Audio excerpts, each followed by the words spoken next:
Hai, Assalamualaikum warahmatullahi wabarakatuh. Adik-adik mahasiswa Tadris Bahasa Inggris Mantingan, Universitas Darussalam Gontor.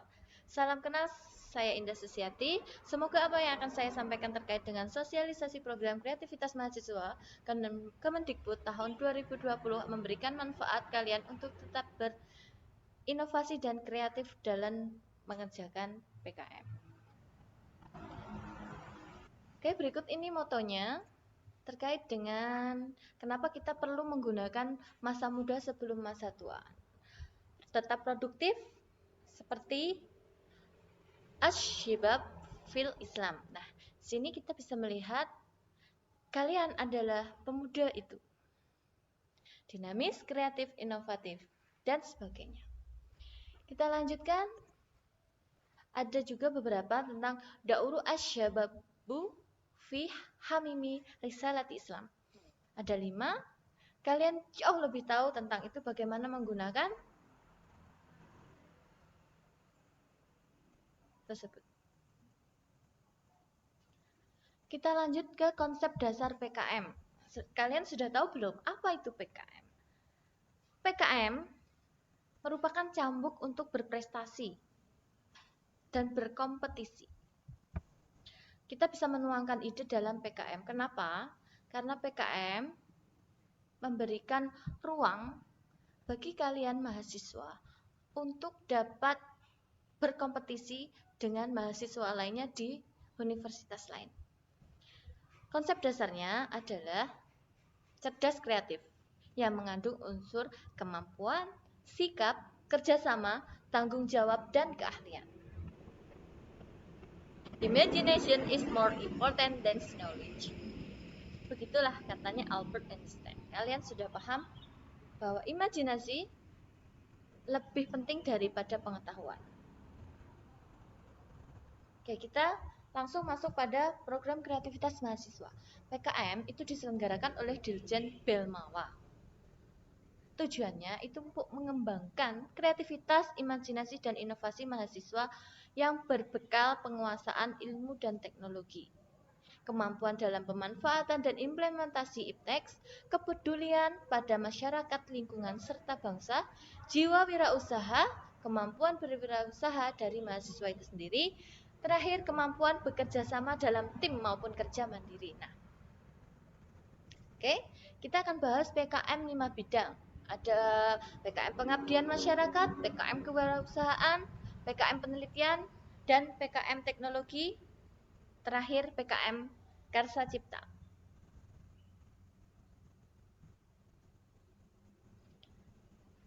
Berikut berbagai jenis PKM.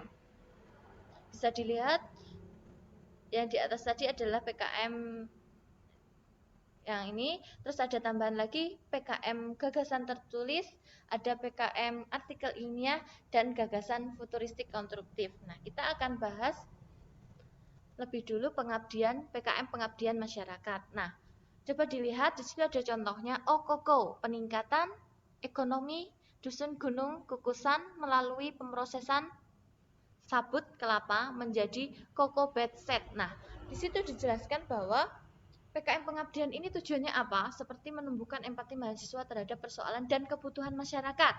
Nah, sasarannya itu sekolah, panti asuhan, PKK, dan lain sebagainya. Nah, ini contohnya seperti ini. Oke, kita lanjutkan. Ada PKM kewirausahaan. Kakak tingkat kalian itu sudah mengembangkan Glorins. Glorins adalah inovasi produk gula merah dengan pengembangan puff paper sebagai upaya meningkatkan daya saing produk lokal Indonesia di pasar global. Nah, bisa dilihat Glorins itu seperti itu. Oke, tujuannya kenapa PKM ini untuk inovasi dalam pengembangan kewirausahaan? Ada yang tahu? Nah, mari kita bahas membuka peluang bagi mahasiswa menghasilkan karya kreatif dan inovatif sebagai bekal berwirausaha sebelum atau setelah menyelesaikan studi. Bentuknya biasanya barang dan jasa yang mengutamakan solusi tantangan intelektual sehingga lahir komoditas usaha baru yang unik tanpa menjadi kompetitor produk sejenis yang dihasilkan masyarakat. Nah, unik itu tidak harus menjadi kompetitor. Kita memberikan sesuatu yang berbeda, usaha yang berbeda. Oke, lanjut. Nah, kalian bisa cek produk kakak tingkat kalian di Glorin Official. Oke. Next, PKM penelitian. Nah, tujuannya menemukan, menginterpretasikan, merevisi fakta untuk menghasilkan pengetahuan mengenai suatu peristiwa, tingkah laku, teori, hukum, serta membuka peluang penerapan praktis yang bermanfaat bagi masyarakat luas. Nah, bentuknya penelitian terapan yang kreatif, inovatif, baik di bidang eksakta maupun sosial humaniora. Nah, ini contohnya miliknya tim dari UGM. Ada magnet elastik sebagai alternatif pengganti otot buatan. Ada juga ini penggunaan polyetil glikol sebagai template pada sintesis silika aerogel dari abu terbang. Oke, kita lanjutkan. Ada juga PKM teknologi. Tujuannya memotivasi mahasiswa untuk menjalin hubungan profesional dengan dunia usaha, mengidentifikasi persoalan yang mereka dan menemukan solusinya. Nah, misalkan kalian punya mitra. Nah, mitra kalian itu membutuhkan sesuatu yang membantu dalam produktivitas produknya. Nah, kalian bisa memberikan ini terkait dengan PKM teknologi. Sasarannya adalah kelompok masyarakat yang berorientasi profit, jadi menghasilkan produk masyarakat yang produktif. Nah, bentuknya disesuaikan dengan kebutuhan mitra. Misalkan butuhnya apa? Misalkan kalau misalkan daerah yang penghasil kelapa banyak misalkan gitu, tapi masyarakat desa itu belum bisa mengekstrak minyaknya sehingga mereka masih menjual kelapa dalam bentuk yang seperti biasanya.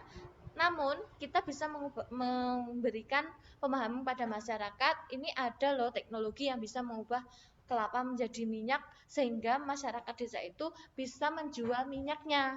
Biasanya kan pabrik yang menerima dari kelapa sebelum olahan masih kelapa. Nah, kalau desa tersebut bisa membuat sendiri, kenapa harus menjual kelapanya itu kepada produsen? Sehingga desa itu lebih maju dengan produknya sendiri. Nah, seperti itu. Next, ada PKM Karsa Cipta ya. Nah, Karsa Cipta ini tujuannya motivasi mahasiswa menerapkan ilmu dan teknologi dalam bentuk nyata berupa prototype.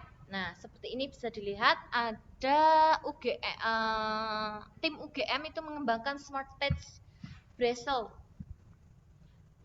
Nah, itu kayak gelang cerdas pengintegrasi dengan GPS sebagai solusi pencairan cepat hilangnya korban pesawat jatuh. Nah, setiap penumpang itu dikasih seperti itu. Nanti kalau misalkan terjadi kecelakaan, itu mengidentifikasi korbannya itu lebih cepat. Nah, seperti itu. Oke, lanjut kita ke PKM karya tulis. Nah, PKM karya tulis ini ada 3, PKM gagasan futuristik konstruktif, kemudian ada PKM gagasan tertulis, dan PKM artikel ilmiah. Kita akan bahas terlebih dahulu PKM gagasan futuristik dan konstruktif. Nah, PKM ini merupakan PKM yang baru diadakan sejak tahun 2019. Tujuannya memotivasi kalian dalam memikirkan tata kelola yang futuristik namun konstruktif untuk pencapaian Sustainable Development Goals Project. Nah, seperti itu bentuknya, bisa berupa video, film pendek, animasi, video klip, musik, atau kombinasi yang diunggah di kanal YouTube yang berisi tahapan proses tata kelola yang dinilai tepat untuk mencapai tujuan. Oke, kita lanjut. Nah, selanjutnya ada PKM GT, gagasan tertulis. Nah, tujuannya membudayakan kebiasaan menulis mahasiswa, berbagai nalar, memandu menyusun strategi perubahan, mengembangkan bangsa dan negara. PKM gagasan tertulis itu karya tulis yang memuat konsep ya, perubahan atau pengembangan yang bersifat futuristik, realistik dan jangka waktu yang panjang. Nah, ini misalkan contohnya ini dibuat oleh tim dari UGM yaitu Survey Floating Space for Better Place. Nah, situ bisa dilihat. Nah, ide-ide yang seperti itu kalian bisa memunculkannya. Next, kita ke PKM artikel ilmiah. Artikel ilmiah itu akan meningkatkan kalian dalam menuangkan hasil kegiatan yang telah kalian lakukan ke dalam sebuah artikel yang dimana artikel tersebut sesuai kriteria standar penulisan jurnal ilmiah. Nah, kita kuliah di Bahasa Indonesia akan mempelajari tentang tata tulis yang benar, bagaimana menulis jurnal ilmiah, baik itu juga proposal PKM. Nah, bentuknya PKM ilmiah ini adalah siap terbit dilakukan oleh tim dan diprioritaskan merupakan hasil dari program PKM lain. Oke. Kita akan menentukan perbedaan antar jenis PKM. Kalau PKM pengabdian itu pelakunya 3 mahasiswa. Jadi kalian bentuk kelompok 3 mahasiswa, kemudian kalian sudah paham betul objeknya seperti permasalahan keilmuan atau sosial. Keterangannya kalau kalau PKMP itu penelitian harus ada variabel penelitian dan indikator variabel. Nah, kalau PKMK untuk kewirausahaan itu terdiri dari 3 sampai 4 mahasiswa. Nah, kalian melakukan kegiatan wirausaha. Sedangkan PKM pengabdian, mengabdi itu jumlahnya 3 sampai 5 mahasiswa. Nah, objeknya adalah masyarakat yang non produktif seperti ibu-ibu, PKK, TPA dan lain-lain. Nah, mereka itu punya permasalahan apa? Kita pecahkan bersama pada PKM mengabdi. Karena PKM pengabdian itu basisnya masyarakat yang tidak produktif. Nah, selanjutnya kita PKM teknologi. Terdiri dari mahasiswa 3 sampai 5. Objeknya masyarakat yang produktif seperti UMKM, unit bisnis. Kenapa? Karena PKM teknologi itu menghasilkan atau memecahkan masalah dari mitra. Misalkan mitra butuh apa? Kita pecahkan, kita membuat teknologi untuk mempermudah mitra dalam melaksanakan kegiatan produktivitas. Oke. Selanjutnya PKM KC. Pelakunya adalah mahasiswa 3. Kemudian aplikasi dari hasil penelitian ya.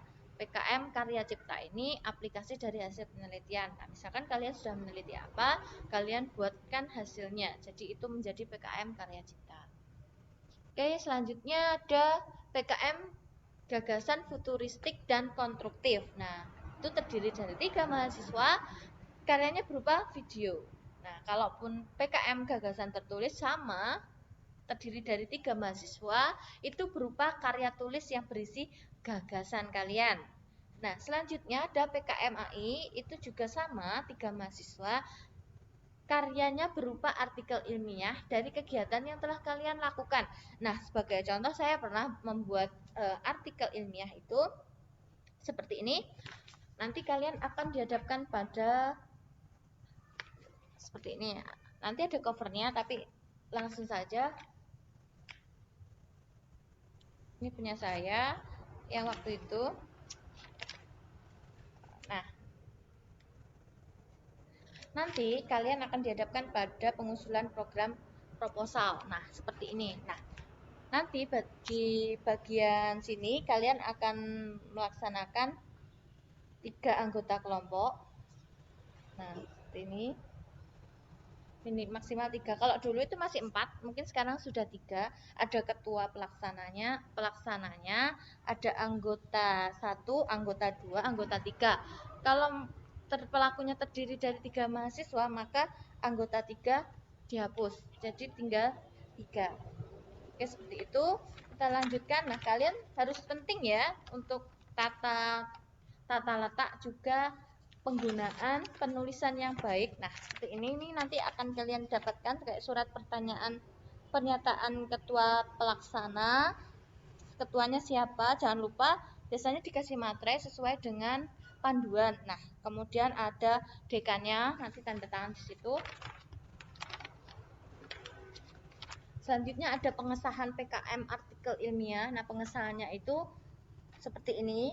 Nanti yang menyetujui siapa, misalkan wakil dekan atau wakil dekan FKIP. Terus kemudian ada wakil rektornya juga. Kemudian jangan lupa ketua pelaksananya siapa, mahasiswa. Kemudian ada dosen pembimbingnya. Nah, seperti itu. Kalian akan diminta untuk membuat surat pernyataan sumber tulisan PKM. Nah, sumbernya bahwa pernyataan ini isinya adalah belum pernah diterbitkan atau dipublikasikan dalam bentuk proceeding maupun lainnya. Nah, seperti itu nanti kalian ditulis di sini ketua pelaksana, ada juga yang membimbing, nah seperti itu. Kaprodi dan lain sebagainya juga bisa. Oke. Jangan lupa biasanya akan ada biodata pembimbing. Nah, seperti ini. Biodata pembimbing kalian siapa? Misalkan dosennya siapa? Nah, seperti ini. Nanti akan ditandatangani seperti ini. Selanjutnya ada biodata ketua. Nah, ketuanya siapa itu juga perlu dilihat. Selanjutnya juga jangan lupa tanda tangannya dibubuhkan, ketuanya, kemudian anggotanya sama. Seperti itu. Oke. Selanjutnya nanti kalian akan dihadapkan pada penulisan. Nah, tata tulisnya itu bisa kalian lihat di panduan PKM 2020. Nah, oke, PKM 2020 ada pedoman utamanya. Pedoman utamanya itu berupa pendaftaran, penilaian, dan PIMNAS. Nah, kalau PKM pedoman tambahannya itu berisi tentang tata pelaksanaan terhadap kondisi pandemi di COVID-19. Nah, oke. Mari berkompetisi melalui PKM, kalianlah yang akan menjadi tim delegasi terbaik dari Unida Gontor. Jadi, silahkan pilih PKM mana yang akan kalian buat, maka tujuan proyek dari mata kuliah Bahasa Indonesia adalah membuat proposal PKM. Nah, silahkan mencoba menuangkan ide dan kreativitas kalian, inovasi kalian ke dalam bentuk tulisan melalui proposal PKM. Oke? Mahasiswa, ini sedikit ada yang ingin saya sampaikan. Ternyata PKM ini akan ada ajang di mana itu disebut dengan ajang PIMNAS. Nah, ajang PIMNAS itu adalah ajang bergengsi, di mana pertemuan ajang kompeten, di mana itu ajang merupakan pertemuan ajang kompetensi PKM yang telah didanai, dimonitoring dan dievaluasi. Nah, di situ ajang itu sangat dinanti-nanti oleh mahasiswa di berbagai universitas. Nah, oke, mahasiswa TBI Mantingan Unida Gontor, semoga kalian bisa menerapkan gagasan kalian melalui PKM dan tetap semangat, berkreativitas, berinovasi, mengembangkan bakat dan minat kalian. Dari saya, wassalamualaikum warahmatullahi wabarakatuh.